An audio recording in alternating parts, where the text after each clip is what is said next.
microphone? It feels sort of... I know. Can you guys hear? Hi, everybody! What's up? Hi! Feels aggressive. Yeah. So close to you. Hello. Hello. Hi, good to see you again. Great to see you again. How have you been? Been very well. Yourself? Good. This is pretend because we already said hello again We did. earlier, but this is for your benefit. Yeah. The pretend hello. Yeah. But I still mean it. What are we talking about tonight? Everything. Well, first of all, in our last conversation, Yes. you had mentioned that you were trying to acquire a mascot costume. Yes, on eBay. Has this Is it a happened dolphin? yet? It's a duck costume from the Cincinnati Mighty Ducks AHL franchise of the 90s. Minor league hockey. It is currently available for $50,000 on eBay. It makes absolutely no sense.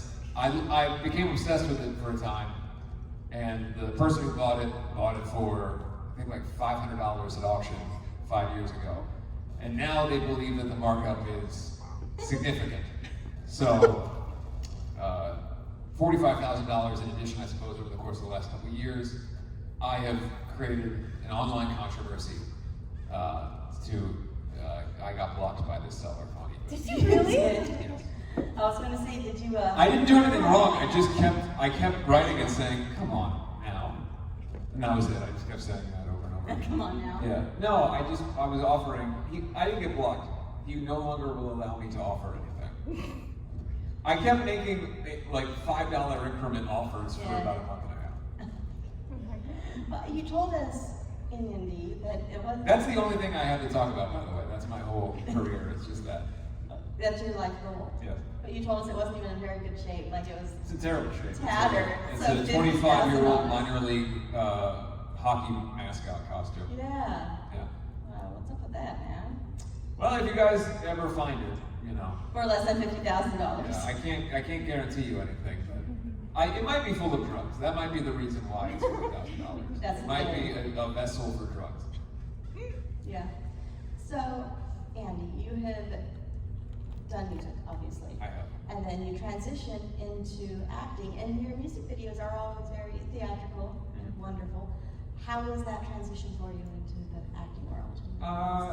Yeah, I mean, it was for me like as a little kid, like anybody who was interested in performance. Like I did musical theater and stuff, and I would always my go-to, like when the school had like a talent show or whatever, is I would dress up in full Phantom of the Opera costume and sing music of the night from Phantom of the Opera to the other children who hated it. But that was like, and I went to a Catholic school, so they were pretty concerned about the whole thing, like the cape and everything. But yeah, so I just always loved it. And then when I was a teenager, I got an opportunity to do like some commercial work and stuff when I first went to LA. And so I had limited experience, but it was always something that I loved. And so when I got the offer to do American Singing, I just kind of threw myself into it, completely started taking classes and trying to improve, and then now doing a series. And it's, for me, like, it's like with anything in life, if you get a chance, I always feel like if the door can open just a little bit, it's up to you to kind of shut it up open the rest of the way and work your butt off. Well, last time I spoke with you a month ago, I had not yet seen American Satan. I have since seen it. And Okay. I loved it. It was Thank great. you. It was a lot of fun. I mean, I say thank you like I had anything to do with that. You did. I was in it. I didn't edit it or write it or direct it, so. No, I thought it was As long as I didn't ruin it for you, that's I Nope. guess. Not at all. Good. And how was working with Malcolm McDowell? Fantastic. Malcolm was very cool. Like I said, because I had such limited experience, getting to work with somebody who's obviously so incredibly experienced and such a legend, it was probably like maybe 10 or 15 days into shooting, there was a scene that we did where my character is like really upset and about to go drug overdose. Right. And I'm like shaking and everything, and it was a lot of fun he really brought his A game, and I tried to really like meet the challenge, and it was a lot of fun to get to like try to be in a scene at a level that felt like we were both playing off of one another with somebody who's so iconic. So he was all for it. Yeah, absolutely. It was very complimentary too, and just really encouraging because a lot of us in the movie were pretty new. So all of the Mark Boone Jr. and all the cast who were experienced actors really helped all of us who were rock musicians. Yeah. No, I was pleasantly surprised. And I had no idea Malcolm was in it, and I love me some Malcolm McDowell. He is. And he'll be in it forever. We can't change it. Never ever. He'll forever be in the movie. There's no recutting. No, I did a handy cut where I dressed up as all the other characters and then filmed myself on my iPhone, and then I recut the movie with me talking to me in all different wigs. That could be entertaining. Hashtag release the Andy cut if you guys want to get it going. Hey, We can get it on let's HBO start Max. it. So, I have to give a shout out to my friend Melissa right there in the front. Hi, Melissa. She was giving me some recommendations on some of her favorite songs of yours for me to listen to. Okay. So I'm watching your music videos. Okay. Rebel Love, filmed in my hometown. Bakersfield. Yes. Yeah. I was like, the Harvey Auditorium? The Fox Theater? It was about 9 billion degrees. No kidding. Was Yeah. it during the summer? Fucking miserable. I know. The video turned out good, but it was just oppressive. And when you're wearing just like 78 pounds of makeup and body paint and blood and everything else, Yeah. it can be hard in the heat. But that was a lot of fun. We filmed that video like literally 2 days after getting back from tour. So we went straight from home right up to Bakersfield, and then we spent a couple days up there.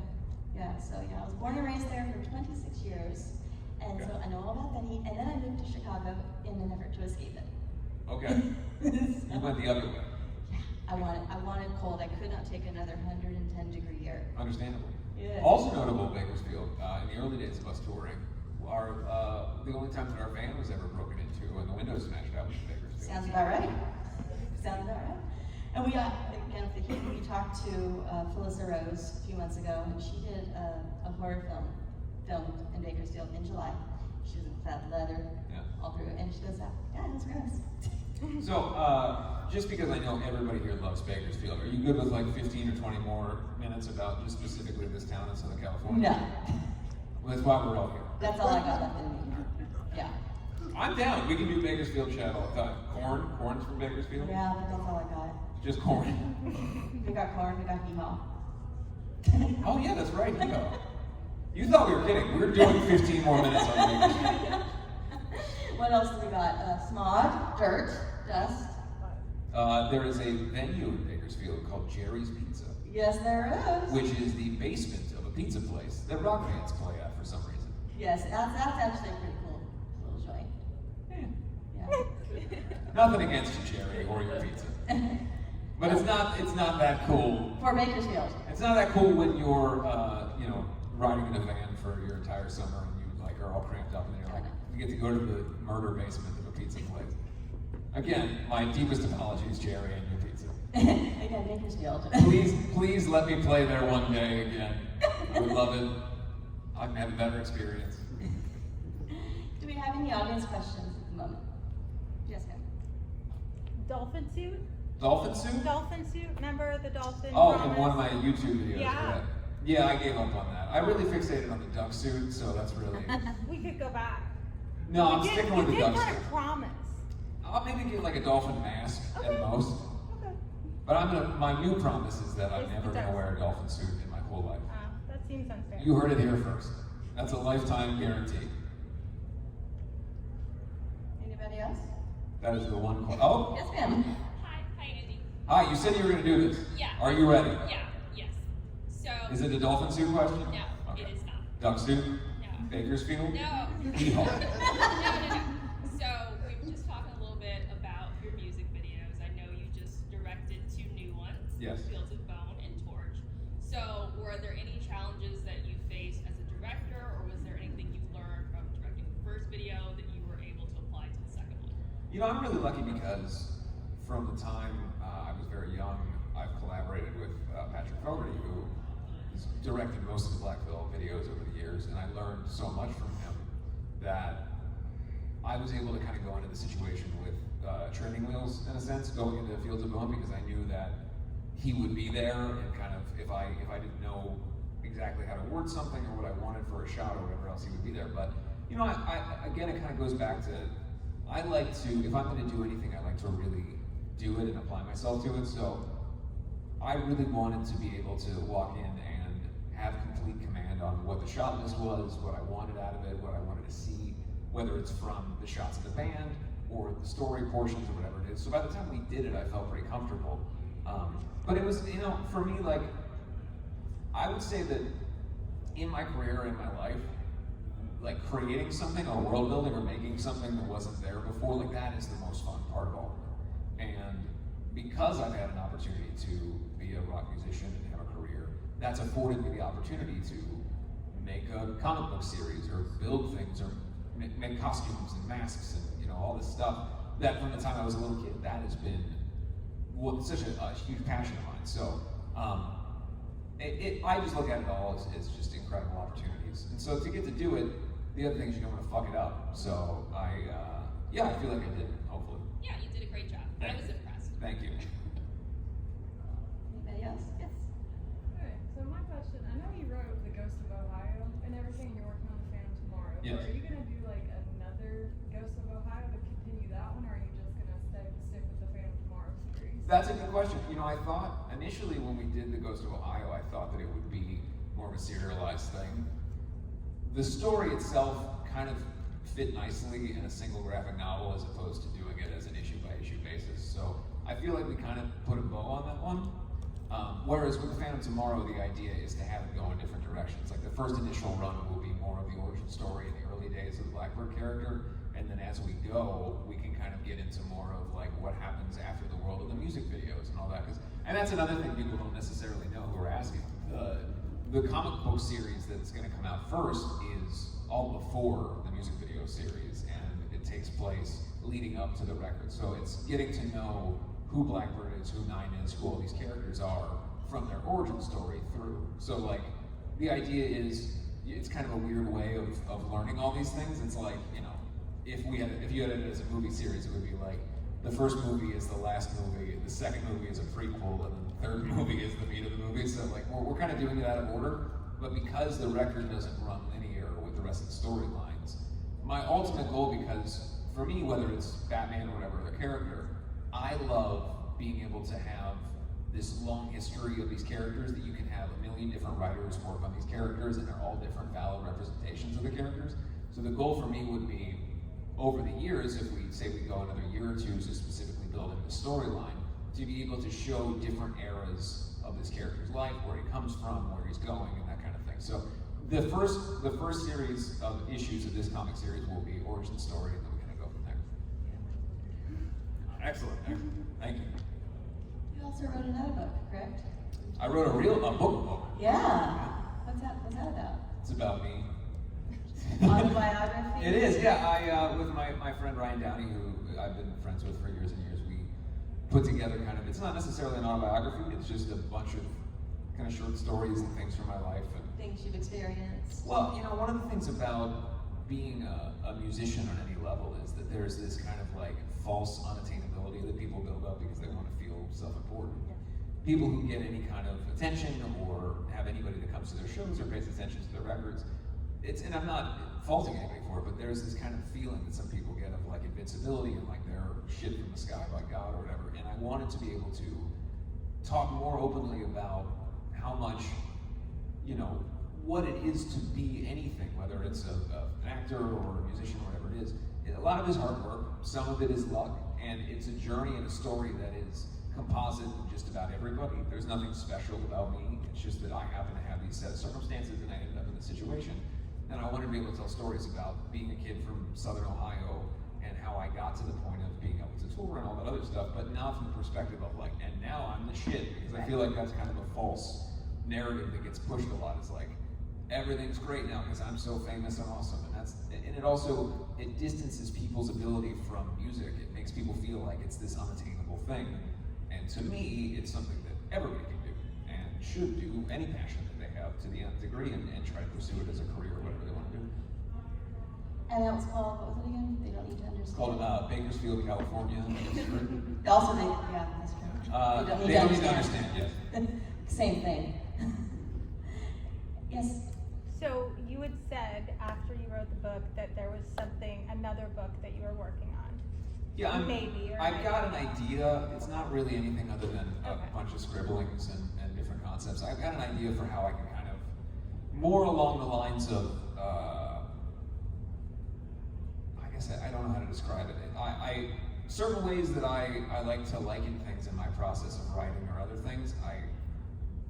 Ryan, who I worked on the book with, pointed out that maybe it would be, people might find it interesting to learn more about my process when I create characters or when I do this other stuff, and to try to not necessarily have like a instructional thing, but more so like, here's ways that I attack songwriting, here's the way that I attack writing, creating something or whatever it is, and maybe more in a way of I just don't know the way to describe it, but it's more, the idea is more based around describing a process and how that could be applicable to somebody else, or how they can apply it to what they're doing in any given job or whatever it is.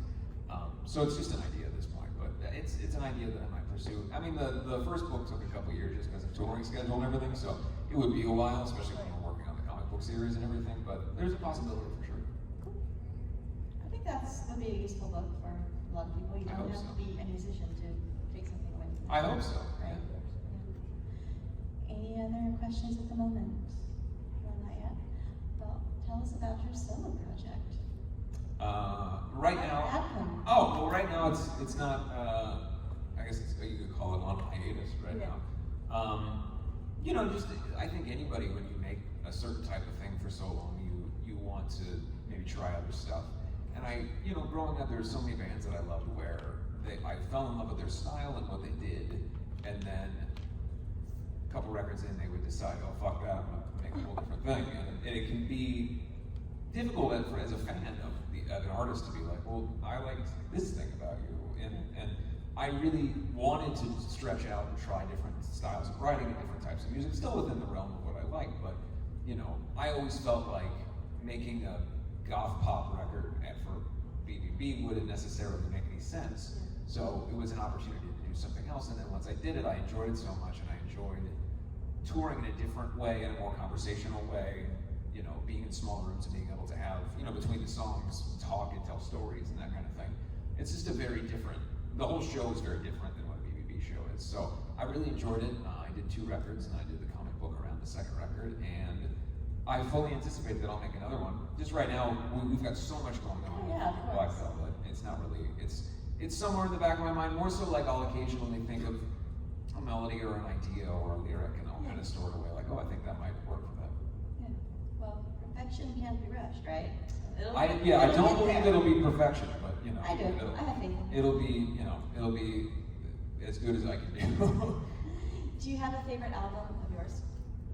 I like all of them. That's why we put them out. Of course. Yeah. Is there one that really is just really special? I think the one that everybody that's a fan of the band points to is probably Wretched and Divine, because it was kind of our coming out record, and people started to really know who the band was at that point. But it also, for me, was really important because it changed everything for me as a writer, as a creator, and the process was grueling, and working with John Feldman helped me a lot as a vocalist, and so it was really like kind of a watershed moment for my whole career after that, so it's one that always holds a special place for me. But honestly, and it sounds like, everybody always says this, but this current record, a lot due to the circumstances of 2020 and the way that we made it, is so memorable, and we've never in the history of the band had such a really positive, fun work experience. Coming into the studio every day, everybody getting along, everybody's excited, everybody's coming in with ideas and collaborating, and really like honed in on what we were doing and why we were doing it. So because of that, from a personal level, this has been probably the most fun I've ever had as a musician making a record. Yeah. And that has not come out yet, correct? October 29th. October 29th. And what's that going to be called? The Phantom Tomorrow. All right. Wonderful. Because last time we spoke, you said it's almost out, but not quite. Yes, October 29th. Wonderful. Who's excited for October 29th? Yeah. Wonderful. Who inspires you? In music, in acting, in life, just who inspires you? Probably more than anything, honestly, my family, and in different ways. I would say the person who inspires me or pushes me the most in my life I look at what she does, and we feed off of one another, and really for me, there's a marked difference between my output as a creator before and after being with my wife, Juliet or Lilith, and being able to spend my life with somebody who has her aspirations and her ideas are so in sync with what mine are, and being able to spend time around somebody that cares deeply about the same things, there's a symbiotic relationship in that way where we play off one another, and you push each other to do more because you go, oh, I'm gonna fucking do this thing, and then you're gonna do that thing. We have conquer the world conversations in the kitchen, so it's that is a huge inspiration to me, and she's exceedingly talented and just so great in every way. And then other than that, I would just say my family, my parents have always been a huge inspiration to me. I'm very lucky in that sense. And then any number of the bands that I grew up with. Obviously, for me, my first love of music was Kiss, and discovering them at a young age, and went on the Misfits and all these other bands at the time. Yeah. So, I gotta say, my husband over there, same thing. We have conquer the world Guilty. conversations as well. Yeah, I mean, I think it's good. It's not like a megalomaniac or anything. It's just the idea of if you have this other person that you're so in sync with, and you're Supportive. There's such an importance on both of you growing in your lives and careers and everything else. I think it's important to want to do that together and be like, we're gonna together we can do all this stuff. Mm-hmm. And for me, I really don't think that I could have ever done the record Wretched and Fine if it wasn't for because that was the beginning really of our relationship, and I was just so inspired by her talent and her skills as a songwriter. I wanted to do more. I'm like, well, fuck, I'll make this crazy concept record. You know what I mean?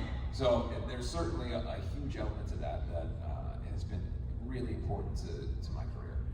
That's beautiful. That's beautiful. So, throughout your musical acting and writing journey, what are some of the life lessons you learned? I try to suck a little less every day as far as That's a very good answer. Just be a little less of a shithead. Yeah. No, but I mean, look, I started so young that Yeah, exactly. I had to learn my personality through being on the road or doing different things, and you piece together parts of who you think you want to be when you're that young. So the biggest things I've learned is just to try to remain true to my own ethical integrity, whatever that is. Whether somebody else makes a decision that I don't agree with, or whether what I'm doing isn't necessarily agreed with by somebody else, as long as I feel that the decisions I'm making are right and true for who I am as a person, and I feel good about those decisions, that helps me as a person who's constantly anxious to not feel like I'm freaking out all the time. And so maybe that's not necessarily a business-oriented thing, but more of a life-oriented thing, but I think it applies on every level to being happy with who you are above all else. I think is the most important thing to be able to create anything else, because if you're going to exteriorize anything and make anything that lives out here, there has to be a certain level of happiness in what you're making here, and it doesn't necessarily have to be overarching, you're the happiest person in the world, because a lot of great art obviously comes from our emotional pain and the things that we're going through. But I find it impossible to make anything that's worth a shit if I don't really like it. And so finding a way to have a balance of happiness within me makes it so I can make stuff. Yeah, and also, you've got to be happy with yourself if you can, because no matter what happens, they can't take that away from you, right? Yeah, I mean, it really does. I've always said, you have to be your own biggest fan. And a lot of times people will take it as egotistical or think that, there's something that is verbose about that or inappropriate. But I really think if you can't be the absolute biggest cheerleader for yourself, I don't see how anybody else could or get behind you. And I think because of something for me, like the community that we've built with Black Veil over the years and the fan base, I've had that connection since I was a young kid with so many people. And I like to think that in some ways it's because I found something about myself that I liked, and I was able to shine that to the world, and they connected with it, and we kind of fed off each other in that way. Absolutely. Do we have any more questions at the moment? Yes? So, Phantom Tomorrow has a part 2. Yes. Obviously, cycles, whatever. Is that next year? Is that 23? Okay. Yeah, that'll be next year. I mean, we're Right. I would say at this point we're about 80% mixed on it. But that also, things can get changed and mastering and everything else. But ultimately, we are done with 95% of the recording. And is Jake doing the production on it? It was Eric Ron again, Okay. who produce Phantom Tomorrow. Right. And then Jake is doing Jake's- additional production on it. Gotcha. Yeah, and then also, part 2, we've got a lot more Jinx orchestration on it, so there's a lot, that takes time because there's a lot of things he has to put together, but it's beautiful, I mean, it's insane what he's coming up with. So.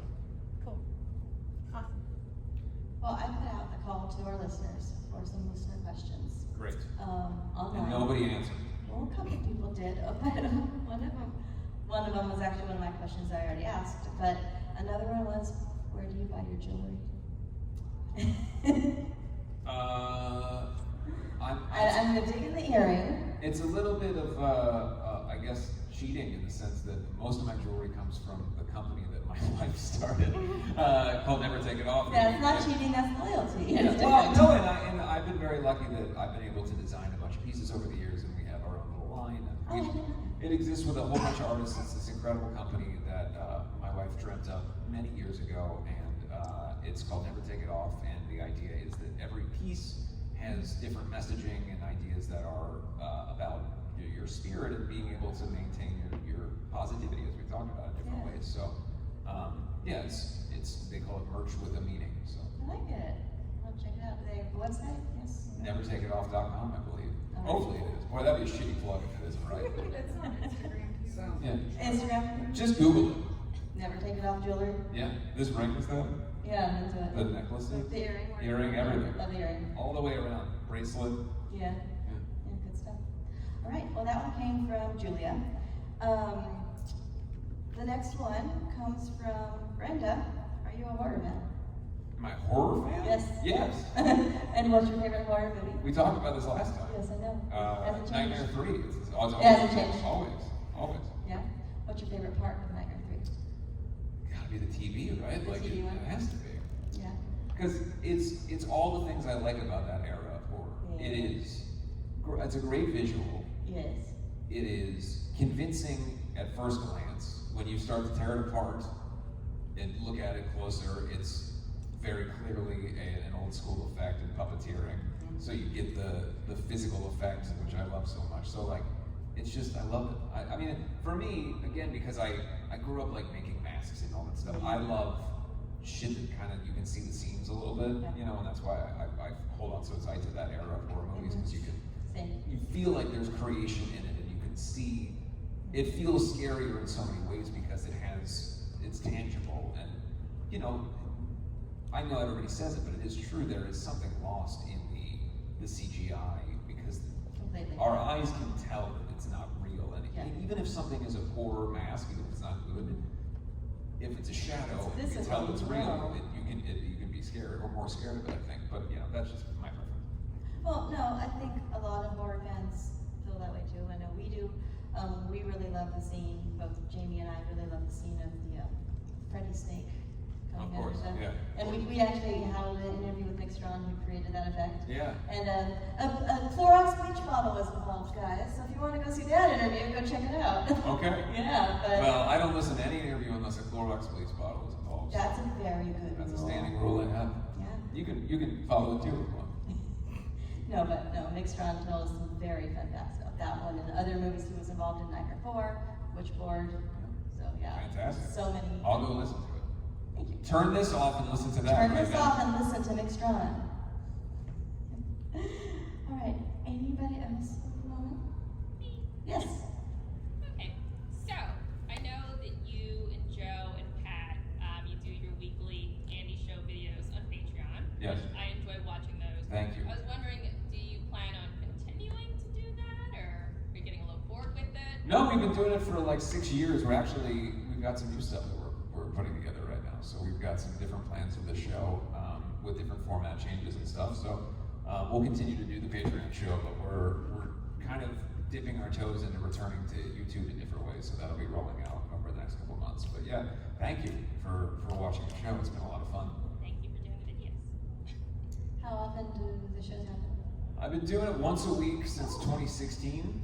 Yeah, it's a lot of fun. We have guests on from time to time, but more often it's just bullshitting with friends. Yeah. My cousin Joe, who's been like a brother to me my whole life, we're about the same age, we grew up together. And my best friend Pat, who obviously I spoke about earlier. All right. Well, Anna wants to know what your songwriting process is. it's a little different on everything, right? Because Yeah. I mean, sometimes it can be Jake or Jinx will come in with a riff, and then we base things off of that. Sometimes it's whoever we're working with, the producer we're working with has an idea in the morning, and then we shape it around that. Sometimes I'll have an idea as a jumping off point or a lyric. Oftentimes I'll have a title. No two songs are the same in terms of process. So, but for me personally, I write all lyrics analog, I guess you might call it. I write everything in a notebook. So I have notebooks and notebooks. So every record that we make, I have a notebook for it. Yeah. So, because I also like to draw little things in the margins and come up with ways that in my mind make sense. But yeah, I can't write lyrics around other people. I can't. I'm a terrible collaborator when it comes to that kind of thing. Like I have to leave. So when we get the song to a place where we feel like there's nothing that can be done until I write it out, I go outside. I used to chain smoke cigarettes. Now I just go sit in my car because I don't smoke cigarettes anymore. Good for you. And I sit in my car and listen to whatever the demo is a million times and try to figure out what I'm gonna say. And then other times, a song like Resurrect the Sun, I just went out on my porch and wrote the whole thing, and then we wrote the song around that. So there's a different process for everyone. I'm sitting it. By the way, I'm just destroying my back sitting this way. It's the weirdest way I could have sat this whole time. You can always Crunching myself.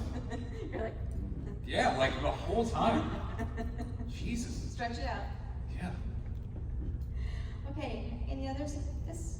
What's the craziest things that are happening on tour? The craziest thing that's ever happened to me on tour. I was in an 8.9 magnitude earthquake and tsunami in Tokyo in 2010. In soundcheck, the 8.9 earthquake hit, and the whole venue started to basically fall apart while we were in it. And we ran outside to the street, and the street split like Moses parting the sea, and all the power lines were flipping around, and people were crying and screaming. And then half of Tokyo basically got fucked in a terrible way, and we were stuck there for a long time, and it was very scary, very dangerous. So yeah, I can't really get much crazier than that in terms of tour experience, but it was wild, and certainly, I'm happy to live through it, but it was a very scary and crazy situation. I'm sure we're all happy to live through it. I'm happy, yeah. Look, again, it was, you really, in moments like that, you take stock of your life, or you have the oh fuck, I might die right now kind of thing. And so seeing all these people upset and scared, it was a really, fucked up thing. And then after that, for a while, it's like, you start to think, you're like, oh man, I lived through that insane thing that happened. It moved the entirety of Japan 6 feet closer to the west coast of the United States. That's how big the impact was. So it's pretty crazy. Pretty crazy. Where's your favorite place that you've played a show besides Tokyo? My favorite venue in the world is probably Brixton Academy in London. It's a very historic venue, and getting to play there is such an honor when we do, and the shows there are always just insane. When we first started touring in that part of the world, we started getting a little bigger there before we got bigger in other places, and so it was like our first big show we ever played of a big headline show, and so anytime we ever go back there, it always feels like it has a nostalgic feel to it. Megan wants to know, how did you pick your stage names? Andy Six and Andy Black. I just have a bucket with a bunch of Bucket different of names, names that you and just pick. every couple of years I pick one out. Yeah. Yeah. Good answer. Anybody else? Anybody got a name bucket? I have one. Actually, Yes, dear. I just had it's more of a statement of compliment to you. And with no disrespect, I don't know your music. That's okay. And He's only here because of I'm me. sorry. That's But okay. I'm looking, and I met folks that know Melissa. She came from Chicago, okay, just like we did. Yeah. But I'm listening to you, your background, your lifestyle, and all the outlets that you're into, and you come off as a very conscious brother. I just want to say it's a Thank you. testament to you and all others that are around you. Thanks, I really appreciate that. That means a lot. Thank you so much. Awesome. Thanks. You're welcome. Anyone else? Yes, yes. Season 2, Paradise City? I have no Yes. control over that. I know, just announced I've announcements heard that coming it's soon? happening in the same way you have with an Instagram post that said it Okay. might be happening. Okay. It's one of the Just only figure it things out. one of the only things in my career That you don't. that I don't really have any kind of. I'm just an actor in it, so it's Right. kind of usually when something related to me comes out, I'm like, hey, we're doing this thing. But with that, I'm just like, are we doing this thing? Like it's a Oh, very like at different. work? Okay, yeah. yeah, okay. Hopefully, I just figured it out. I'm guessing it is because I- they seems put like out teasers. Yeah. How was the experience transitioning from the movie to the show?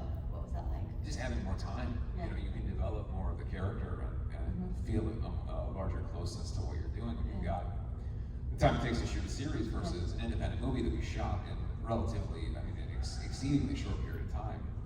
How long was American it? Tape was like, I mean, I a number of years ago, but I think it was like 2 weeks, 2.5 weeks or something. Really? Yeah. That is most impressive. Yeah, so because of that, to be able to do the series with a kind of a normal amount of time Yeah. and get it done, you develop a closer relationship with the material, and you're going into work every day to play this character. You know, because you're not setting aside 2 weeks of your life to be this thing. Instead, you're setting aside months.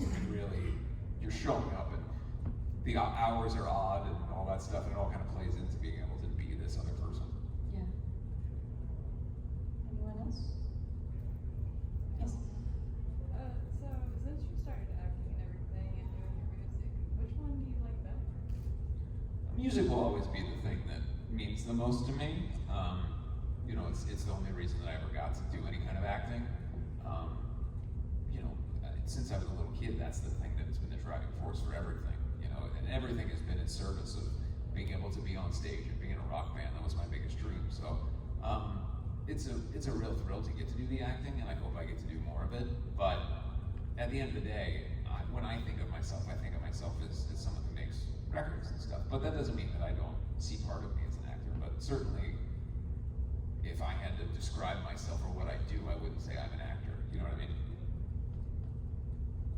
Well, I've seen your work on the acting scale, and I say you're an actor. Thank you, I appreciate it. No, really, I'm telling you, I was impressed. Like, Thank you. It's very good, and everybody in the movie was very Fantastic, good. yeah. Right, and now you're telling me they had little to no experience in that field, so they were all in the Malcolm McDowell scale. All right, fantastic. Yeah, for real.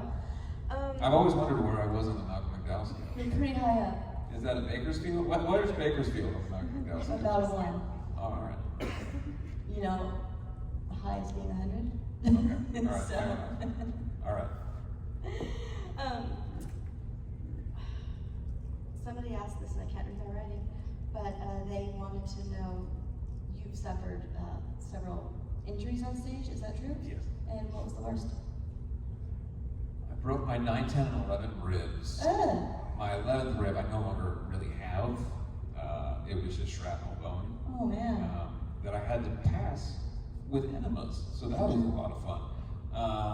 I jumped off a giant pillar onto another marble pillar and thought I could fly, and I didn't. And I broke all those bones. And I still have pretty severe nerve damage in my back. I was gonna say, what were the long-term effects to that? Did that affect The long-term effects is trajectory? being 30 years old and feeling like I'm 80 years old every day. That's the long-term effect. Yeah, I feel that too, because they'll tell you, I did the ballet and the figure skating and Yeah. stuff, and my body's completely broken up. I'm 38, get out of bed, can't move. Yeah. You know, and it's like, yeah, I feel like I'm 80, and he's older than me. He's like, what's wrong with you? So, I have my own issues, so. but it's completely true. I'm like, yeah, my body just, they don't move. It doesn't move. It needs Yeah. time. And, No, I get it. yeah, it's rough.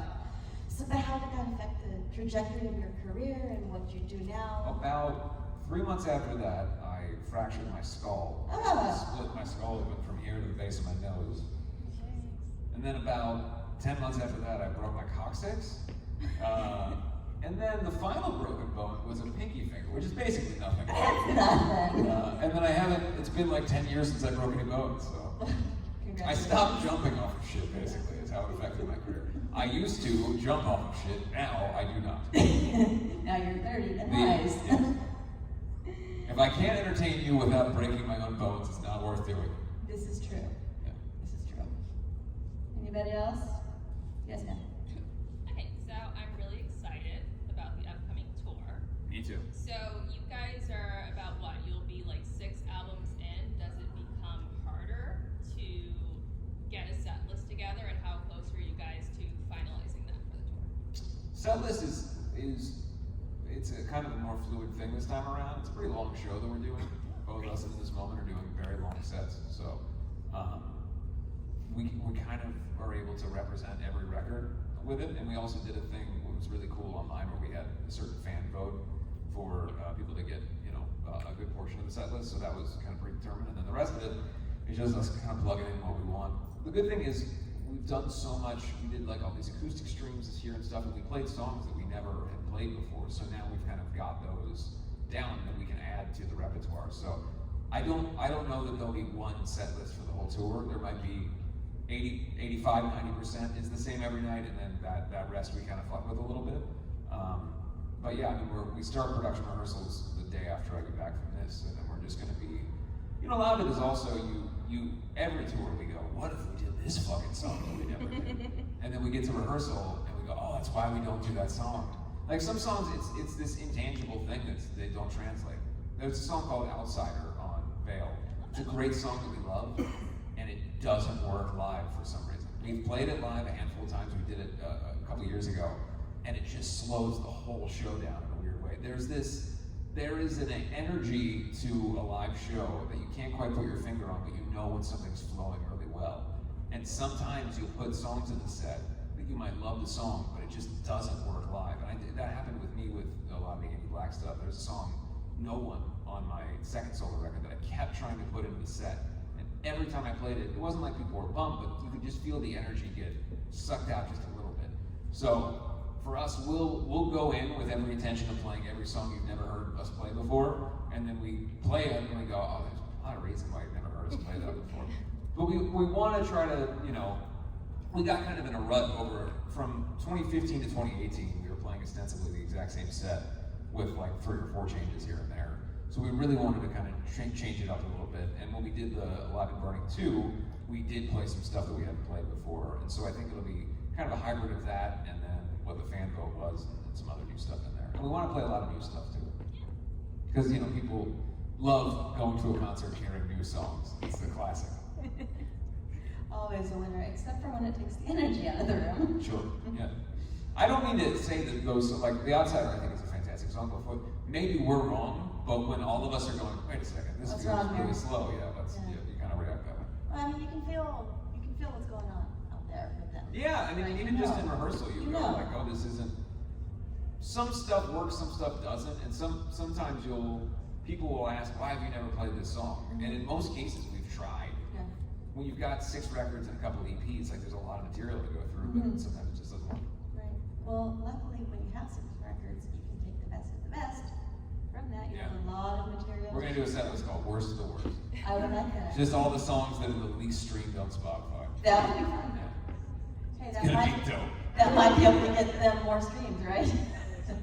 Your least favorite songs live. Yes, Melissa. So I've been listening to music like yours basically since I was 12, and I've seen so many bands like as I've grown up just kind of like get progressively worse the more records they put out. And it's just Are you been, about to be really mean and say, and you're the worst? No. So I have some notes. Okay. Not being in the music industry myself. No, so I've always wondered, like, and then people are always like, oh, well, they're just like evolving, like they can't put the same shit out every single record. I'm like, no, but they can like stay true to their core, like traits. So I was just wondering, like, how do you kind of like strike that balance between staying true to your style while evolving, and also kind of like, not giving into like that pressure that some labels put on bands to like, expand to like the wider audience? Yeah, I mean, it's a difficult balance. I think the truth is that there is some validity to the fact that you're never going to be 19 again. You're never going to be 22 again. You're never going to be in a position where you are, just trying so hard for anybody to listen to you. If you are lucky enough to get success, things change. And then maybe the fucking band all starts to hate each other, or maybe, one person is, leaves or whatever. Like there are circumstances that change that will create ebbs and flows in the emotional state of everybody, and that directly affects what you're creating. I think that there's 2 kinds of things here. There is one where oftentimes bands don't actually have an identity, and what you're hearing is a producer writing songs, and you like that producer wrote those songs, and then you like the way it sounded with that band, and then they don't make another record with that producer, and so you go, why was that their only good record? Usually because it's a producer that wrote most of the songs. And then the other is a band that refuses to have any collaboration and knows what their sound is and only writes within their pocket. And then you have a band that most of the records sound the same. And some bands, you want AC/DC to sound like AC/DC every record, but sometimes you might want a different effort from record to record. So it's a very hard balance to strike between, do you try to live outside the realm of what you've created, do you try to collaborate, do you try to do whatever to try to get something slightly new, and still maintain the part of you that's a bunch of people in a room writing songs together and fuck everybody else. And I think the best records from bands are the ones where they find that kind of impossible happy medium, and the records that people sometimes don't like are the ones where late in a band's career they either go to one side or the other. A band that's 40 years old, been around forever, putting out a record that they think you want, that they think sounds like their first record, but now they're 65 and they're not those people anymore, tends to be unlistenable or not that exciting. But you can go, well, it sounds like a thing that I once liked. And inversely, a band that you've loved for 40 years and they make a record that now they're gonna make a dubstep record out of nowhere. You know what I mean? There's a way to find who you are as a musician that is impossible to find balance. And sometimes you're successful at it, and sometimes you're not. And if you ask me, when we finish a record, there's never a time where I go, oh, this is not representative of us as a band. I think, because I'm fucking involved in writing the songs, this is a Black Oak Ride song. You might hear it and go, oh, that record's really weird, I didn't like that one. And it's not till later in retrospect that I look back and go, yeah, you know what, we weren't really following our compass there. We weren't doing what we needed to be doing. And sometimes you just strike that balance where it works, you know, and if you're lucky, you get to do that more than once, and you're just constantly trying. Knowing who you are above all else as an artist, I think on any medium, is the only surefire way to make sure that you're making something that people will know is genuine. Because I don't want to ever make a record that I think you're gonna like. Because then I'm presuming that I know something about you, and that presumption is, I think, dangerous for artists. It's the idea of like, kids really like when we put gang vocals in songs, so we got to do that. Well, then you're making an assumption about your audience that they really like gang vocals, and maybe they don't, and now you're pandering and making something that is immediately disingenuous because the thing you're creating is about someone else's interest. My biggest goal is that I write a song that's about me, feels like me, is intrinsically me, and that you connect with it because you know that I mean what I'm saying. And so, regardless of what the style is, as long as you know that the artist means what they're doing, I think you can kind of cut through the bullshit. Because plenty of times you hear bands and you go, they don't give a shit about this. They're trying to succeed at a level that they hadn't before. Or they don't give a shit about this, they didn't succeed with their pop crossover record, and now they have to go back and try to make a record that sounds like the old days to regain their old fans. Either way, you know they don't mean either of those things. So, regardless of what it sounds like, I think it's really about, is the art real? And do they give a shit about it? And does it mean something to them? Did that answer it? That was a very long answer. Yeah, kind of. I mean, Okay, all right. All right, I have one more trivia question, Okay. and that is there something in the entertainment industry that you haven't done yet that you would like to? 'Cause you've done a lot. Yeah. Well, let's see. Is there something that I haven't done that I want to? I mean, I want to do everything. Just like, you know, give me an opportunity. That's the top on your list? No, I really would like the opportunity to try that. You know, directing was the thing for me. Okay, yeah. So getting to do more of that, I'd like to be able to do a feature. I'd like to be able to do something around the characters that I'm involved in creating, and I'd like to be able to take a more hands-on approach to that. You know, I think the way I see things, or my skill set is appropriate for that type of work. I think I could succeed at it. So I agree. that's something I would like to do a lot, is to not have anything to do with what's on screen. And just to be able to be behind the camera and work on something from that level. Because I mean, to me, especially the longer I do this, the more I have interest in being on the other side of things and not just being the guy in leather pants and lipstick that's prancing around. Like I want to be able to be involved in the creation of other people's work And if I can in some way benefit other people's music videos or movies or whatever it is, that would be a real thrill for me. Honestly, the directors behind the scenes are just as important as what's happening in front. Oh, absolutely. But you learn that also. Right. I think it comes with time or experience where you start to see really where the thing is made as opposed to like Yeah. the shiny thing in front of you. Right. Absolutely. Thank you. Thank you. Thanks everybody. Pleasure. Thank you guys for showing up.